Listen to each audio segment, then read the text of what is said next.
You see, I graduated from high school in Florida, and that was 3 years after Harry Truman had signed the desegregation order. But what the order was for each branch of the military to submit a plan, a proposal for desegregating the military in their own deliberate speed. And the Air Force was the first to submit it. And the Air Force had been approved while I was a senior in high school. So they hadn't started, but they had approved it. And in order to go into the desegregated Air Force, you had to go north because you could not enlist in the desegregated Air Force from the south. You could still only go to the segregated Air Force. Okay, so I went to Detroit and volunteered and went to the first, I think it was, the name of the base was Sampson Air Force Base, New York, in the little Geneva area. They had established a boot camp for blacks and whites to go to boot camp together. I was in the first group. And I finished boot camp, and I went to New Mexico Western College. And this was the first time that the black and white had gone to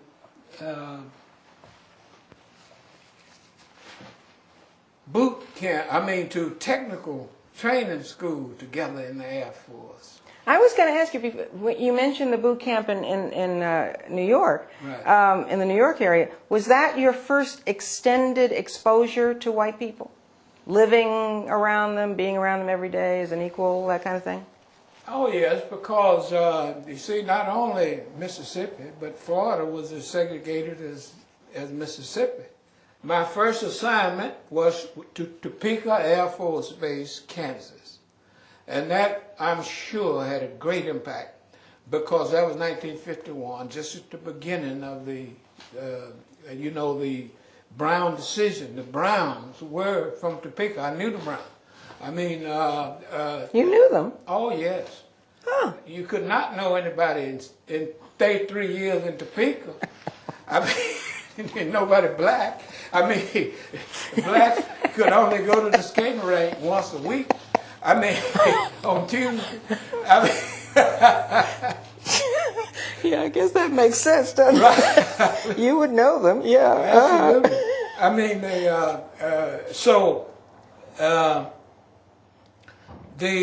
But I went to Topeka Air Force Base, and I was assigned to a B-29 squadron, the first black ever assigned to B-29 squadron. Your B-29 is the one that dropped the atomic bombs on you understand?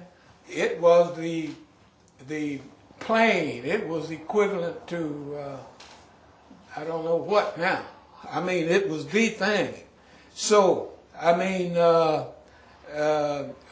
I went to my assignment, they were still living in the old two-story World War II barracks.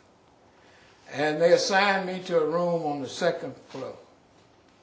And when I got back from work the first day, everybody on the floor had moved, not just my roommate. But they left me the only person on the whole floor. Now, of course, that tickled me to death because I thought that's what I deserved. And they did that because you're the only black? You're right. And so all the white boys moved down to the first floor and left you... Or somewhere, and right. left you the entire second floor. Absolutely. I'm telling you, this black-white thing, this white supremacy thing is serious business. Still is. But it was then, but still is.